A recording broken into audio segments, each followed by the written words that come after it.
For uninsured depositors, the FDIC has announced it will make 50% of those funds available to depositors starting Monday, October 21st, with the possibility of increasing that amount as assets from the failed bank are sold. Now, if you read the Dodd-Frank Act, when a bank fails, the FDIC has up to 4 years to make people whole on the insured amount if it were bailed in. Doesn't say much about the uninsured amount. As of June 30th, 2024, the First National Bank of Lindsay reported total assets of $178 million and total deposits of $97.5 million. About $7.1 million of the deposits exceeded FDIC insurance limits. Customers with accounts exceeding $250,000 are advised to contact the FDIC for assistance in discussing their deposits. So let's just think about this for a second, right? 50% is available and you may get more. Now, do you think that a guy like you who is on top of everything, following all the news stories, why isn't it front and center on when you open up your computer, whatever platform you're looking at it, another bank fails, uninsured deposits, only 50% available, maybe you'll get the rest. Did you know that over 70% of small business loans and commercial real estate are owned by regional banks? And we've been waiting for the next shoe to drop. Well, it's already happening. Just this week, a bank in Oklahoma collapsed, leaving depositors with only 50% of their uninsured funds. Maybe they'll get more, maybe not. As Andy Schectman explains, this could be the start of something much bigger. Your cash might not be as safe as you think. The government might say they'll step in, but with banks failing and uninsured deposits left hanging, who's really protected? In a system this fragile, what happens when the next bank fails? Let's waylay that for 1 second. We'll come back to it because there's a ton to talk about in the precious metals market, no question about it. And I want to. But, you know, one of the things that I have thought a lot about over the years, Danny, is, you know, I often talk about, is this stuff intended? Are we moving in a direction that could trigger a reset or a collapse? And if you look at so many of the things that we have done in this country, you have to wonder, like, you know, I've talked about Jared Bernstein, the lead economic advisor to the U.S. government, being someone who wishes to lose the reserve status, is open about it, written reports about it. He thinks it's a privilege we can no longer afford due to the imbalances and distortions it creates. And of course, signing an executive order to go green, weaponizing the dollar, and having this type of attitude internationally certainly is a good start. Of course, what we've done here at home, we've talked about all of that. And this is kind of where this goes. And, you know, let's look at the inner cities and these cities that are lawless, these cities that are changing in such a material way, largely because of the commercial real estate, where that lawlessness, that craziness, this mass immigration wave has, and of course, really setting the table was working from home, right? And people not working in the big office buildings anymore. All of the shops that were, and the restaurants and the bars that sprung up around all of the people working in these cities made quality of life fantastic. As fewer people go to the office, which is hurting the shops and the bars and the restaurants around it. These shops, bars, and restaurants close. You have a lessening of the tax revenue as less and less revenue is being generated.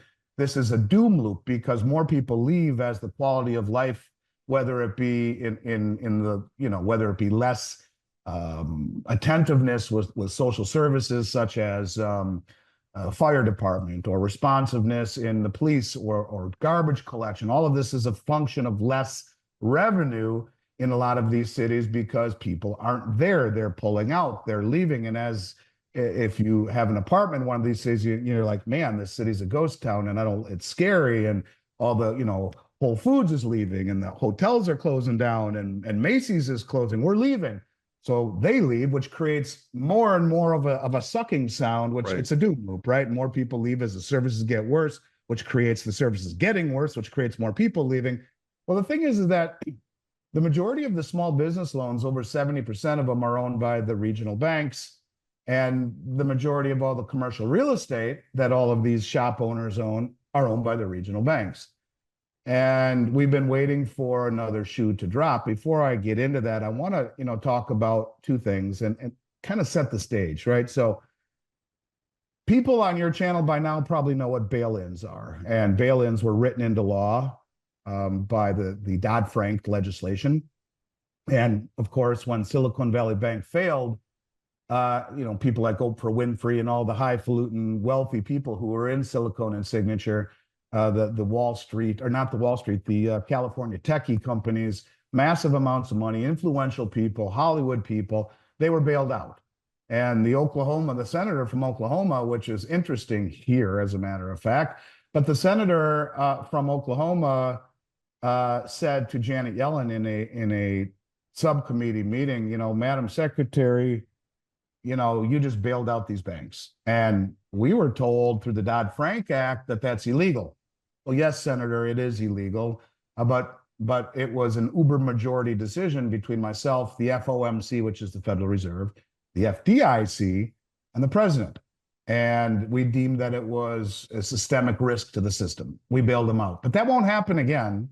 And it won't be a burden on the taxpayer. This will be a burden of the FDIC. And my initial thought is, yeah, right, sure.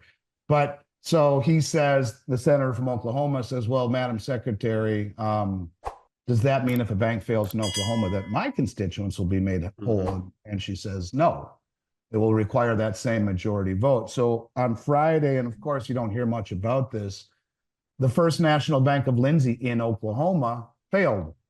And the FDIC was appointed as receiver. The OCC, which is a group, I guess, Office of Comptroller of Currency, acted after identifying false and deceptive bank records and other information suggesting fraud that revealed depletion of the bank's capital. The OCC also found that the bank was in an unsafe or unsound condition to transact business, and the bank's assets were less than its obligations to creditors and others. So the bank failed on Friday. The OCC is referring the matter to the United States Department of Justice, which has a wide variety of tools to hold individuals accountable for its criminal acts and focuses on victims in all of its matters. Now, it gets a little bit more interesting in a moment here. To protect depositors, the FDIC has entered into a purchase and assumption agreement with First Bank and Trust Co. based in Duncan, Oklahoma, which will assume the insured deposits of the failed bank. The sole office of the First National Bank of Lindsay will reopen as a branch of First Bank and Trust Company during its normal business hours on Monday, October 21st. All depositors of the closed bank will automatically become depositors of First Bank and Trust Co. So before I move forward, that's supersedes bail-in. If another bank will step in and assume these deposits, well, then it doesn't need to be bailed in. But let's dig a little further. Customers are not required to change their banking relationship to maintain deposit insurance coverage. Here's where it's interesting. For uninsured depositors, the FDIC has announced it will make 50% of those funds available to depositors starting Monday, October 21st, with the possibility of increasing that amount as assets from the failed bank are sold. Now, if you read the Dodd-Frank Act, when a bank fails, the FDIC has up to 4 years to make people whole on the insured amount if it were bailed in. Doesn't say much about the uninsured amount. As of June 30th, 2024, the First National Bank of Lindsay reported total assets of $178 million and total deposits of $97.5 million. About $7.1 million of the deposits exceeded FDIC insurance limits. Customers with accounts exceeding $250,000 are advised to contact the FDIC for assistance in discussing their deposits. So let's just think about this for a second, right? 50% is available and you may get more. Now, do you think that a guy like you who is on top of everything, following all the news stories, why isn't it front and center on when you open up your computer, whatever platform you're looking at it, another bank fails, uninsured deposits only 50% available, maybe you'll get the rest. Now, you know what's happening with the collapse of regional banks and the risk to your cash, but this is just the beginning. To fully understand how this could impact the broader financial system and what you can do to protect yourself, you're going to need to watch the next important video on this channel. Trust me, you won't want to miss it.